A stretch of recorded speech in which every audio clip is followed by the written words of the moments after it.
hello guys केମିତି ଅଛନ୍ତି ଆଶା କରୁଛି ବହୁତ ଭଲ ଥିବେ ମୋର ବହୁତ ଭଲରେ ଅଛି ଦେଖିପାରୁଥିବେ ଗୋଟେ ଗଛ ମୁଁ ଦେଖୁଛି ଆପଣଙ୍କୁ ଗୋଟେ ଯାକି ଶାଳ ଗଛ ଦେଖିପାରୁଥିବେ ଆପଣ ଏ ଶାଳ ଗଛ ଦେଖନ୍ତୁ ପତ୍ର ମରିଯାଇଛି ଦେଖନ୍ତୁ ଏ ଗଛକୁ ବିଜୁଳି ମାରିଛି ଦେଖନ୍ତୁ ବିଜୁଳି ମାରିଛି ଏ ଗଛକୁ ସେଥିପାଇଁ ଗଛର ବିଧି ମୁଁ କହିବାକୁ ଯାଉଛି ସେଥିପାଇଁ ଯଦି ଭିଡ଼ିଓକୁ ଆପଣ ଯଦି ଦେଖିବାକୁ ଚାହୁଁଥିଲେ ନେକ୍ସଟ ଭିଡ଼ିଓ ଏଇଟା ମୋହିନୀ ବିଧି ବହୁତ ଶକ୍ତିଶାଳୀ ଅଟେ ସେଥିପାଇଁ ଏଇଟା ଏ ବିଧିକୁ କରିଦେଲା ମାତ୍ରେ ଏଇ ଯେଉଁ ଝାଲ ଗଛକୁ ବୀଜ ମାରିଛି ଏ ଗଛର ଛାଲି ତାର ଶାଖାଟାକୁ ଆପଣ ବ୍ୟବହାର କରିଲା ମାତ୍ରେ ଆପଣ ଅସାଧ୍ୟ କାମ ମାତ୍ର ସାଧ୍ୟ କରିପାରିବେ ଯେମିତି ମୋହିନୀ ଉଚ୍ଚାଟନ ମୋହନ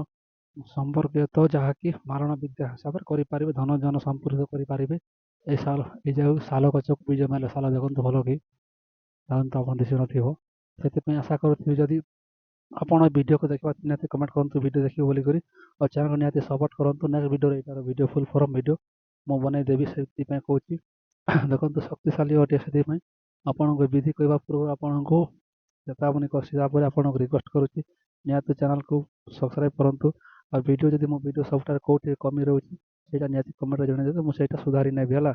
ଦେଖନ୍ତୁ ଏଇ ଭିଡ଼ିଓ ନେକ୍ସଟ ଭିଡ଼ିଓରେ ଦେଖା ହେବ ଯାହାକି ବହୁତ